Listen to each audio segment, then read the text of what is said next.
On the health front, some people on Medicare will soon be able to get GLP-1 medications for $50 a month. It's part of an agreement President Donald Trump made with the Zepbound manufacturer and the Wegovy maker.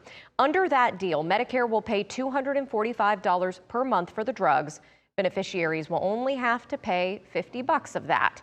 Only overweight people who also have prediabetes, history of stroke or cardiovascular disease, or uncontrolled high blood pressure can qualify.